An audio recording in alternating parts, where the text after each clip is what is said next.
2021년 5월 19일 수요 예배를 드리겠습니다. 사랑과 은혜의 아버지 하나님, 벌써 5월의 중순이 되었습니다. 부산스러운 마음으로 시작했던 2021년도 어느덧 절반을 지나가고 있습니다. 하루하루가 지날 때마다 조금이나마 주님 닮은 자녀가 되려고 했던 마음가짐은 사라져가고 어제와 같은 죄인의 삶이 반복될 뿐입니다. 주님께서 우리를 죄의 사슬에서 해방시켜 주신 은혜를 다시 깨닫는 은혜의 시간이 되게 하옵소서. 예수님의 이름으로 기원하옵나이다. 아멘. 찬송가 218장입니다.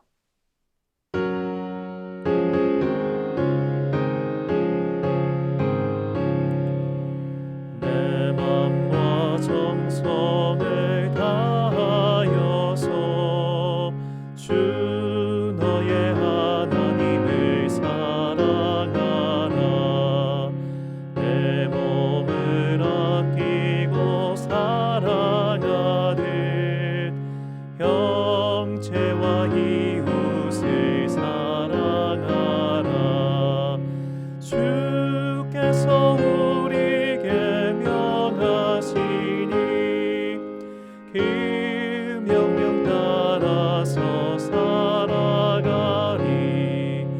널 미워 해치는 원수라도 언제나 너그럽게 사랑하라. 널 핍박하는 자 위에서도 신실한 마음으로 복을 빌라. 주께서 우리에게 명하시니 그 명령 따라서 살아가리.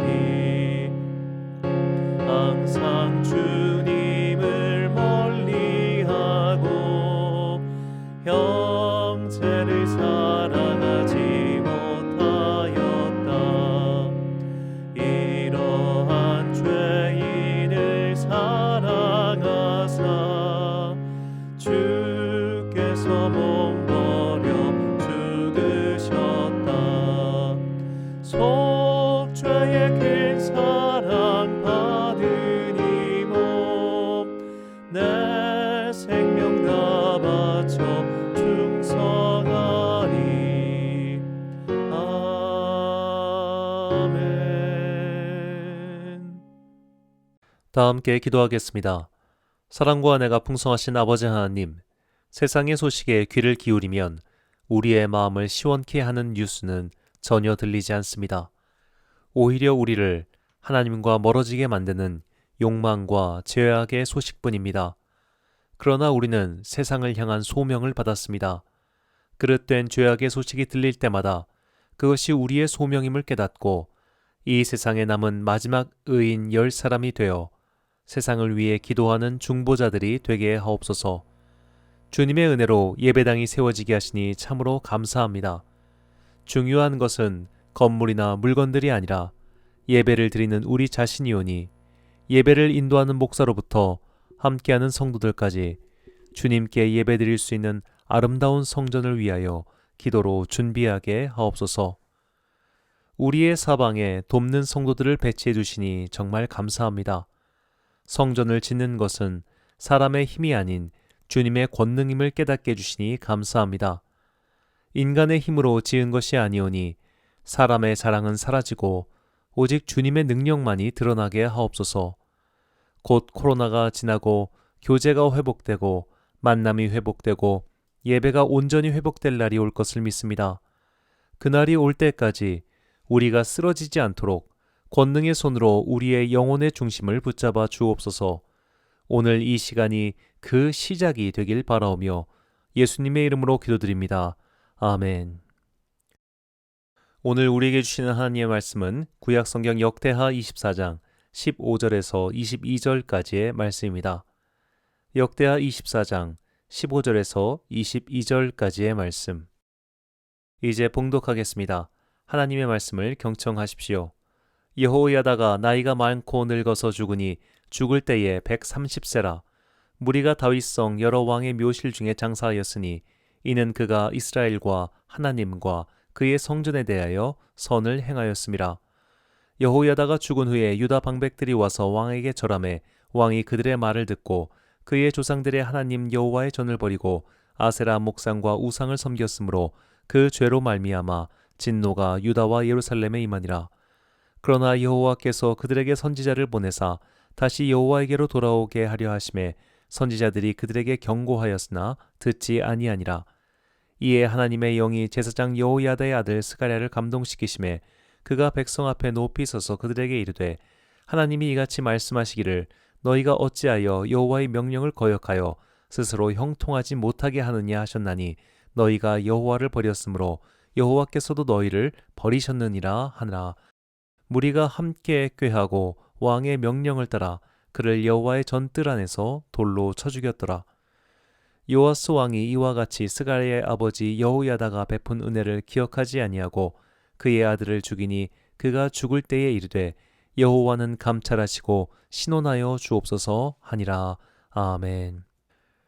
스가랴의 기도, 겸손한 기도란 제목으로 하나님의 말씀 선포하겠습니다. 사람이 자신을 스스로 살펴볼 때 우리에게는 두 가지 모순되는 감정이 생깁니다. 하나는 못 봐주겠다는 감정입니다. 신학교 시절 수업 중 설교의 실제라는 수업이 있었습니다. 같은 학생 동료들과 교수님 앞에서 설교를 시연하고 그것을 녹화한 뒤 다 함께 돌려보면서 잘못된 부분을 지적하는 시간입니다. 그때 제일 힘든 것은 동료들이나 교수의 지적이 아니라 자신의 설교 모습을 다시 보는 겁니다. 아무리 봐도 자신의 설교 모습이 적응이 되질 않습니다. 그래서 설교자 중 자신이 했던 설교를 다시 듣는 이가 별로 없습니다.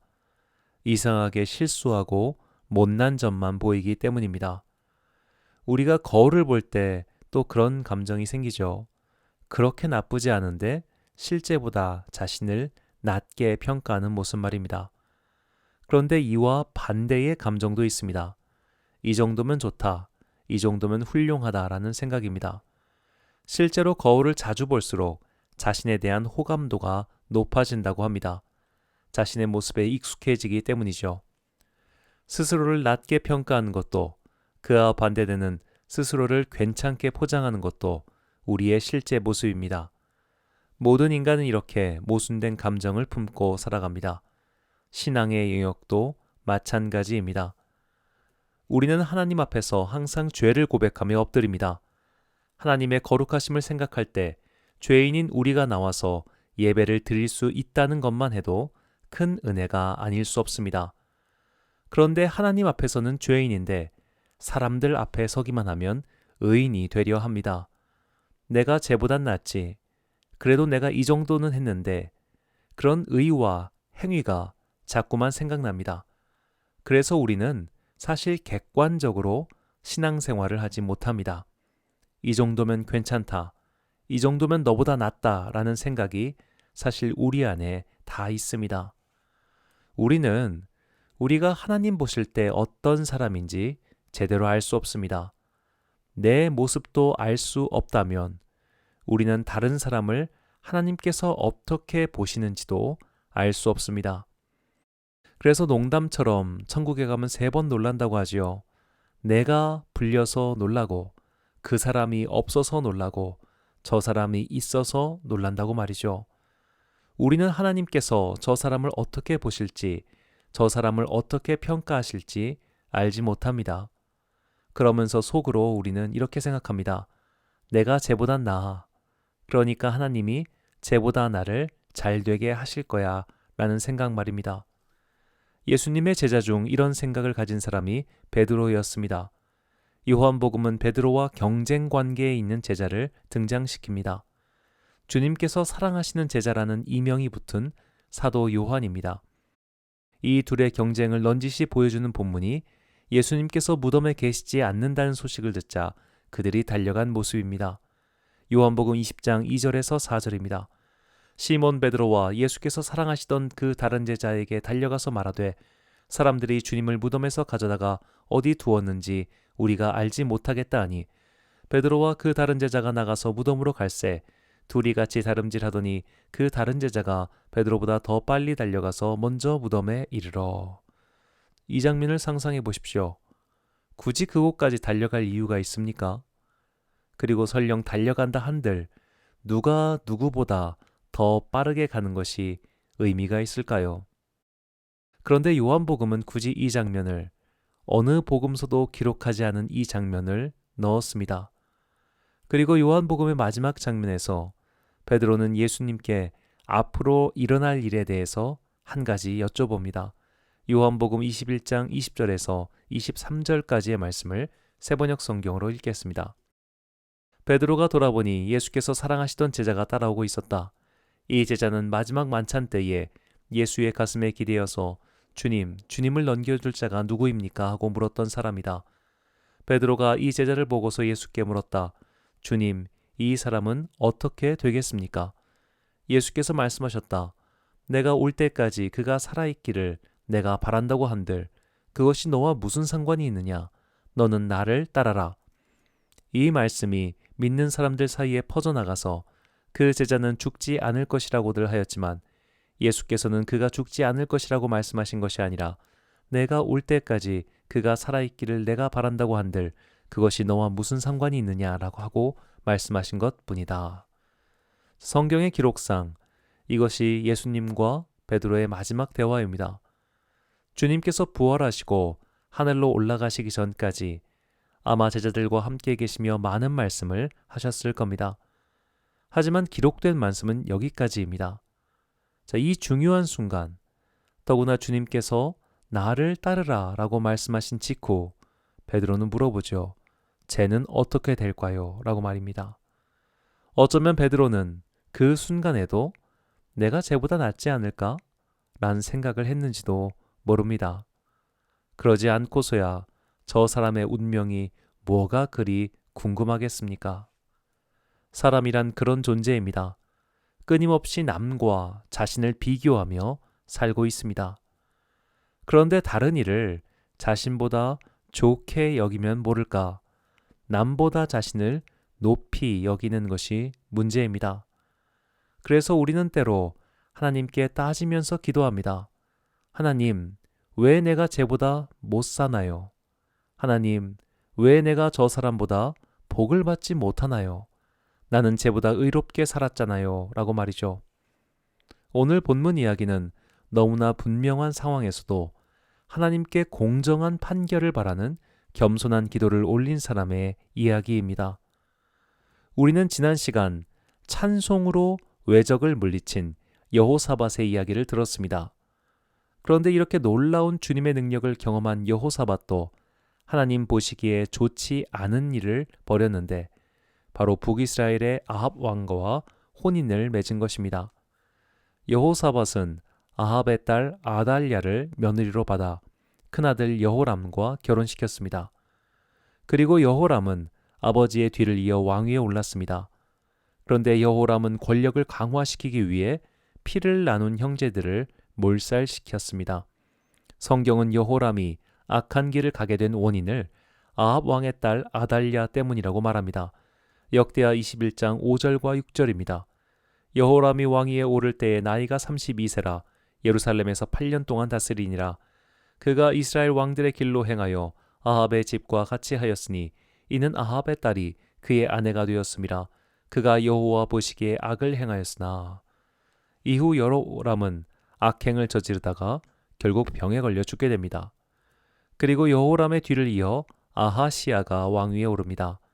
그러나 그 또한 악한 왕이었고 그의 악행에는 역시 아합의 딸 아달랴가 있었습니다. 역대하 22장 2절과 3절입니다. 아하시아가 왕이 될 때에 나이가 42세라 예루살렘에서 1년 동안 다스리니라. 그의 어머니의 이름은 아달랴요 오므리의 손녀더라. 아하시아도 아합의 집 길로 행하였으니 이는 그의 어머니가 꾀어 악을 행하게 하였음이라. 아달랴는 남편과 아들을 악한 길로 끌어들였습니다. 그러나 이 악은 그의 아들대로 끝나지 않았습니다. 아하시아는 북이스라엘을 방문했다가 그곳에서 반란에 휩쓸려 죽고 맙니다. 아들의 죽음을 본 아달랴는 그 즉시로 유다 왕궁의 씨를 다 없애버리려 합니다. 할머니가 손자들을 해친 겁니다. 이때 살아남은 유일한 적통이 아하시아의 1살 된 아들 요아스였습니다. 역대하 22장 10절과 11절입니다. 아하시아의 어머니 아달랴는 자기 아들이 죽는 것을 보고 유다 집의 왕족을 다 죽이기 시작하였다. 그러나 왕자들이 살해되는 가운데도 왕의 딸 여호세바가 아하시아의 아들 요아스를 몰래 빼내어 유모와 함께 침실에 숨겨서 아달랴에게서 화를 면하게 하였으므로 아달랴가 요아스는 죽이지 못하였다. 여호세바는 여호람 왕의 딸이요 여호야다 제사장의 아내이다. 아하시아에게는 누이가 되는 사람이다. 요아스는 고모인 여호세바 덕분에 살았습니다. 그리고 고모부인 여호야다 제사장 집에서 컸습니다. 마침내 7살이 되었을 때 여호야다 제사장은 왕위를 찬탈한 아달랴를 몰아내고 요아스를 왕으로 옹립했습니다. 6년 동안 끊긴 다윗 왕과의 통치를 복원시킨 겁니다. 요아스에게 고모부인 여호야다와 고모인 여호세바는 생명의 은인이었습니다. 요아스는 무려 40년이라는 긴 세월 동안 왕위를 지켰습니다. 그것은 그가 어린 나이에 왕위에 올랐기 때문이기도 하지만 왕위 승계의 1등 공신이며 사실상 후견인과 다름없는 여호야다 제사장 덕분이기도 했습니다. 그리고 마침내 여호야다 제사장도 나이가 많아 하나님의 곁으로 가고 말았습니다. 그가 유다 왕국을 위해 한 일은 거의 개국공신급의 활약이었습니다. 그래서 사람들은 그의 무덤을 왕가의 무덤에 안치해 줬습니다. 오늘 본문 15절과 16절 말씀을 세번역 성경으로 읽겠습니다. 여호야다가 늙어 나이가 차서 죽으니 그가 세상에서 누린 횟수는 130년이었다. 그가 평생 이스라엘 백성과 하나님과 성전을 위하여 좋은 일을 하였다고 해서 사람들은 그를 다윗성 왕실 묘지에 안장하였다. 평생 선한 일을 했습니다. 그리고 왕의 은인이기도 했습니다. 그런데 요아스 왕은 여호야다가 죽자마자 다른 신하들의 말에 휘둘려 여호와 하나님의 길을 떠나고 말았습니다. 그러자 여호야다의 아들이자 요아스 왕과 사촌지간인 스가랴가 하나님의 심판을 선포합니다. 예언자 스가랴의 이런 행동은 요아스 왕에게 눈엣 가시였습니다. 그래서 요아스는 명령을 내려 스가랴를 돌로 쳐 죽였습니다. 그것도 사람을 죽여서는 안 되는 성전 뜰에서 말이죠. 본문 21절입니다. 무리가 함께 꾀하고 왕의 명령을 따라 그를 여호와의 전 뜰 안에서 돌로 쳐 죽였더라. 여호야다 가문의 입장에서 요아스의 행동을 다시 정리해 봅시다. 요아스의 행동은 말 그대로 배은 망덕입니다. 요아스의 생명을 살려준 것도 여호야다 가문이었고 그를 왕의 자리로 회복시켜준 것도 여호야다 가문이었고 이후 수십 년 동안 안정적으로 통치할 수 있게 도와준 것도 여호야다 가문이었습니다. 한마디로 백골난망이라는 말이 전혀 어색하지 않을 충성이었습니다. 그러나 그 충성에 요아스는 철저한 배신으로 응답했습니다. 요아스는 그 누가 봐도 나쁜 사람입니다. 그런데 그 나쁜 사람을 향하여 가문의 배신자이며 자신을 죽이려 하는 그 살인자, 악한 자를 향하여 하나님께 드린 스가랴의 마지막 기도를 유심히 봐야 합니다. 본문 22절입니다. 요아스 왕이 이가 같이 스가랴의 아버지 여호야다가 베푼 은혜를 기억하지 아니하고 그의 아들을 죽이니 그가 죽을 때에 이르되 여호와는 감찰하시고 신원하여 주옵소서 하니라. 아멘. 스가랴의 마지막 기도, 마지막 외침은 우리 가문이 저 나쁜 놈 때문에 너무나 억울하니 저 녀석을 심판해 주십시오가 아니었습니다. 저런 악한 자는 벌을 받게 해주십시오도 아니었습니다. 그런 말을 해도 전혀 이상하지 않은데 스가랴는 그저 2마디의 기도를 드릴 뿐입니다. 감찰하시고 신원하여 주옵소서라고 말이죠. 여기서 감찰하다, 신원하다의 히브리어 원문이 중요합니다. 감찰하다라고 번역한 히브리어는 라아입니다. 이것은 보다는 뜻입니다. 신원하다라고 번역한 히브리어 다라시는 찾다, 조사하다는 뜻입니다. 즉 스가랴의 마지막 간구, 마지막 기도는 이런 말입니다. 주님께서 보시고 조사해 주십시오. 이 스가랴의 마지막 기도에는 자신의 판단이 없습니다. 자신의 결론이 없습니다. 스가랴는 그 판단과 결론을 주님께 맡겼습니다. 스가랴는 누가 봐도 억울한 죽음이었습니다. 더구나 재판도 없이 사실상 무레배 같은 자들의 손에 의해 테러로 죽었습니다. 그런데도 판단을 유보합니다. 결과를 도출하지 않습니다. 그는 주님께 판단을 맡겼습니다. 주님께서 결론을 내려달라고 보시고 조사하시고 판단하시고 주님 뜻대로 하소서라고 기도하는 겁니다. 그 누가 봐도, 그 누가 생각해 봐도 요아스는 악이었고 스가랴는 억울했습니다. 하지만 스가랴는 그런 말을 일절하지 않았습니다. 그는 주님께 판단을 맡겼습니다. 이 스가랴의 기도는 선과 악의 기준을 내 멋대로 세우고 남을 쉽게 판단하고 정죄해버리는 우리를 부끄럽게 만드는 기도입니다. 우리는 살면서 전도사의 저자가 했던 말들을 곱씹게 될 때가 많습니다. 선한 이가 고난을 겪고 악한 이가 승승장구하는 모습을 볼 때 말이죠. 전도서 7장 15절 말씀을 새번역 성경으로 읽겠습니다. 헛된 세월을 사는 동안에 나는 두 가지를 다 보았다.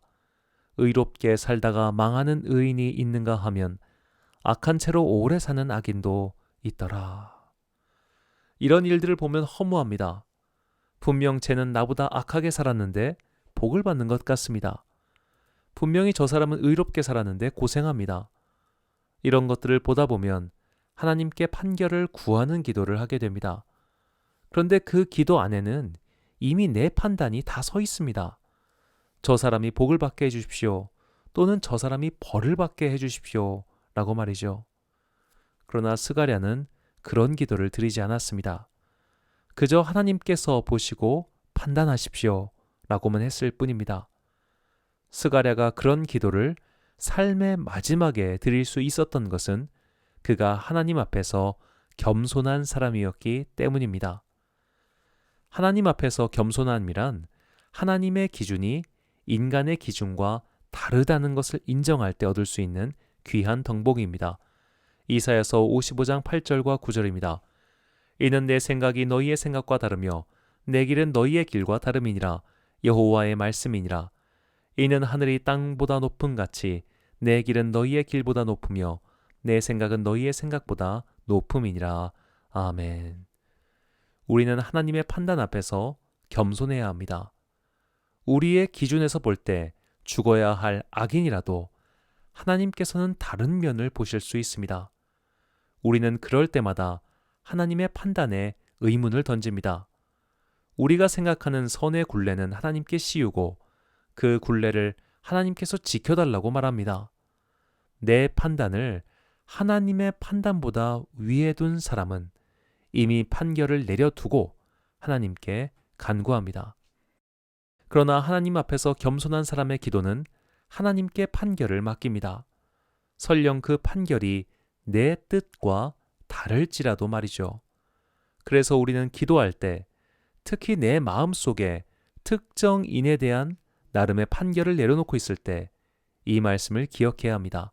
빌립보서 2장 3절과 4절 말씀입니다. 아무 일에든지 다툼이나 허영으로 하지 말고 오직 겸손한 마음으로 각각 자기보다 남을 낮게 여기고 각각 자기 일을 돌볼 뿐더러 또한 각각 다른 사람들의 일을 돌보아 나의 기쁨을 충만하게 하라. 아멘. 이 3절에서 낮게 여기다 라는 헬라어는 휘페렉소입니다. 이 단어는 능가하다, 우월하다, 지배하다, 권세를 가지다 라는 뜻입니다. 그냥 저 사람은 나보다 괜찮은 사람이야 라는 정도의 생각이 아니라 나보다 위에 있다. 즉 내가 헤아릴 수 없다라고 바짝 엎드리는 겁니다. 우리는 자기 잘난 맛에 사는 시대에 살고 있습니다. 식탁에 앉아서 나라를 논하고 경제를 논합니다. 저마다 자기의 경험과 지식을 자랑하고 내 말이 맞다고 내 판단이 옳다고 소리를 높입니다. 그런 시대를 살다 보니 하나님의 판단도 내 판단의 범주에서 해석합니다. 그런 시대에 살면서 하나님도 아닌 그저 내 옆에 사람을 나보다 위에 둘 수 있을까요? 더구나 그 옆에 사람이 아무리 생각해봐도 나보다 나은 구석이 없는 것 같은데 그 사람을 내 위에 두고 그에게 지배권을 양도할 수 있을까요?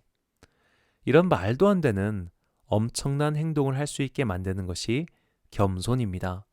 3절에서 겸손한 마음이라고 번역한 헬라어는 타페이노 프로슈네로, 신약 성경에서 7번밖에 나오지 않는 단어입니다. 이 단어는 두 단어의 합성어인데 타페이노스는 낮은 곳을 향하다란 뜻이고 뒤에 붙은 프로슈네는 프렌의 변형으로 횡격막 그리고 감정을 통제하다란 뜻입니다. 이것을 붙이면 바울이 말하는 겸손이 무엇인지 알 수 있습니다. 겸손은 낮은 곳을 바라보며 숨을 크게 들이마시고 감정을 통제하는 것입니다. 낮은 곳이란 우리의 영혼입니다. 우리가 하나님 앞에서 기도의 깊은 곳으로 들어가면 내 죄부터 보입니다. 내 죄 때문에 더 이상 기도할 수 없는 지경에 처하게 됩니다. 우리는 그때 숨을 크게 들이쉬며 낮은 곳을 향하여 내 감정을 통제할 수 있게 됩니다. 즉, 남을 나보다 낮게 여기려면, 그를 나보다 높은 곳에 두려면 내가 낮은 곳으로 가야 합니다. 나를 먼저 제대로 보고 내 안의 죄를 먼저 봐야 합니다. 이것이 돼야 겸손한 기도, 하나님께 판단을 맡기는 기도를 할 수 있습니다. 교회의 이름을 바꾸면서 제일 먼저 고민했던 것은 교회의 표어입니다. 이제 6월부터 교회 이름을 천안광성교회로 바꾸어 예배를 드릴 텐데 천안광성교회 표어는 예배가 삶이 되는 교회입니다. 그냥 흔한 문구 같지만 보통은 삶이 예배가 된다라는 말을 더 많이 사용합니다. 삶이 예배가 되는 것과 예배가 삶이 되는 것은 완전히 다른 뜻입니다. 이런 생각을 해봅시다. 인간의 삶이 예배가 될 수 있을까요? 예배는 달리 말하면 하나님께 드리는 제사입니다. 우리의 삶으로 하나님께서 드실 만한 밥상을 차려드릴 수 있을까요? 아마 그 밥상은 설익은 밥이거나 온갖 먼지와 모래가 섞인 더럽고 모자란 밥상일 겁니다. 인간은 하나님 앞에 설 수 없는 존재고 그런 존재가 드리는 예배는 사실 모자라고 부족할 뿐입니다. 그저 은혜로 주님의 큰 사랑으로 하나님께서 그 제사를, 그 밥상을 받아주실 뿐입니다. 엄격하게 말해 인간의 삶은 예배가 될 수 없습니다. 단지 우리의 삶이 예배를 향해 있을 뿐입니다. 내 삶의 중심, 내 인생의 중심에 예배를 두고 예배를 가장 우선시하는 삶을 살려 노력할 뿐입니다. 사실상 우리는 은혜로 사는 존재입니다. 그 은혜로 사는 존재임을 고백하기 위해 예배가 삶이 되는 교회로 교회의 표를 정했습니다. 내가 은혜로 살아있는 존재구나. 나는 하나님 앞에서 저 살인자와 저 악한 자와 저 악한 왕과 본질상 다를 것이 없는 존재구나 라는 것을 겸손히 깨닫고 기도할 때 우리는 오늘 본문의 스가랴와 같이 하나님께 일의 결과를 맡기는 겸손한 기도를 드릴 수 있습니다. 그리고 하나님께서는 겸손한 자에게 복을 주십니다. 베드로전서 5장 5절 말씀입니다. 젊은 자들아 이와 같이 장로들에게 순종하고 다 서로 겸손으로 허리를 동이라. 하나님은 교만한 자를 대적하시되 겸손한 자들에게는 은혜를 주시느니라. 아멘. 사랑하는 로뎀교회 성도 여러분, 그리고 이 예배를 함께 드리시는 귀한 주님의 자녀 여러분, 자기 잘난 맛에 사는 세상에 있다 보면 하나님께 판단을 맡겨드리는 겸손한 기도를 드리기 어려워집니다. 그분께 일의 결과와 판단을 맡기는 겸손한 기도를 드리기 위해선 깊은 숨을 들이마시며 자신의 내면을 향해서 들어가야 합니다. 저 사람의 죄가 나보다 크다라는 생각이 아직도 꿈틀대고 있다면 그 생각부터 떨쳐내게 해달라고 기도해야 합니다. 우리는 모두 죄의 자녀이며 죽을 자들이었습니다. 아무리 세상 사람들이 나는 의인이고 저 사람은 죄인이라고 손가락질을 해도 하나님 보실 때 그 사람과 나는 50보 100보입니다. 우리가 저 사람을 벌해주세요 라고 이미 판단을 내려버린다면 똥 묻은 개가 겨 묻은 개 나무란단 말이 적용되지 않으리라 누가 감히 말할 수 있겠습니까? 일의 결과를 하나님께 맡기십시오. 선악의 판단을 내가 내리는 것은 인간의 죄성에 불과합니다. 먼저 자신의 죄를 깊이 들여다보십시오. 나에게 해악을 끼친 사람들이 있다면 그 일의 결과를 또한 주님께 맡기십시오. 내가 판단의 주체, 원한 갚음의 주체가 되려 한다면 그것은 자신을 죄의 사슬에 더욱 꽁꽁 묶어버리는 일이 될 뿐입니다. 하나님께 진정으로 겸손한 기도를 드리기 위해 더 깊고 낮게 자신의 영혼의 중심으로 들어가십시오. 그 안에서 먼저 나의 죄를 직면해야 합니다. 그래야 비로소 우리는 나보다 남을 낮게 여기는 겸손의 덕목을 취하게 될 것이고 하나님께 은혜를 받게 될 것입니다. 모두가 내가 옳소, 내가 맞았소 라고 손을 들고 고개를 들고 잘난 척하는 이 세상 풍조 속에서 주님께 겸손하게 판단을 맡겨드리는 하나님 나라의 백성들이 되시길 주님의 이름으로 축원합니다. 기도하겠습니다. 사랑과 은혜가 풍성하신 아버지 하나님, 내 생각과 기준을 하나님보다 위에 두고 우리는 살고 있었습니다. 내가 볼 때 악한 사람이면 악인이었습니다. 내가 볼 때 의인이면 의인이었습니다. 우리는 그렇게 선악과를 먹은 죄의 후예들처럼 선과 악의 판단을 스스로 내리고 살고 있었습니다. 그러면서 저 사람보다는 내가 낫지, 저 사람보다는 내가 복을 더 받겠지 그렇게 생각했습니다. 하나님의 기준보다 자신의 기준을 높은 곳에 두고 살았던 우리의 죄를 용서하여 주십시오. 선과 악의 판단과 심판을 주님께 맡기는 겸손한 기도를 드리기 원합니다. 우리가 남을 나보다 높은 곳에 두기 위해 우리의 눈은 내면 깊은 곳에 있는 죄성을 똑바로 보게 하옵소서. 나의 죄를 보지 못하는 사람은 주님의 은혜를 구하지 않는 바리새인 같은 자가 될 뿐이오니 우리에게 죄를 볼 수 있는 은혜를 내려주사 겸손한 신앙인이 되어 주님께 복을 받게 하옵소서. 선악과를 먹고 스스로 판단하여 결국 주님 곁에서 쫓겨난 자들의 후손이 아니라 내 뜻이 아닌 당신 뜻대로 하옵소서라고 기도하신 예수님의 제자가 되길 간절히 소망하오며 이 모든 말씀 겸손하신 어린 양으로 오신 예수 그리스도의 이름으로 기도드립니다. 아멘. 찬송가 310장입니다.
하시는 주님 늘 보호해 주실 것을 나는 확실히 아네. 주 언제 강림하실지 혹밤에 혹낮에 또 주님 만날 그것도 난 알 수 없도다. 내가 믿고 또 의지함은 내 모든 형편 아시는 주님 늘 보호해 주실 것을 나는 확실히 아네. 주기도문 하심으로 수요예배 마치겠습니다. 하늘에 계신 우리 아버지, 아버지의 이름을 거룩하게 하시며 아버지의 나라가 오게 하시며 아버지의 뜻이 하늘에서와 같이 땅에서도 이루어지게 하소서. 오늘 우리에게 일용할 양식을 주시고 우리가 우리에게 잘못한 사람을 용서하여 준 것 같이 우리 죄를 용서하여 주시고 우리를 시험에 빠지지 않게 하시고 악에서 구하소서. 나라와 권능과 영광이 영원히 아버지의 것입니다. 아멘.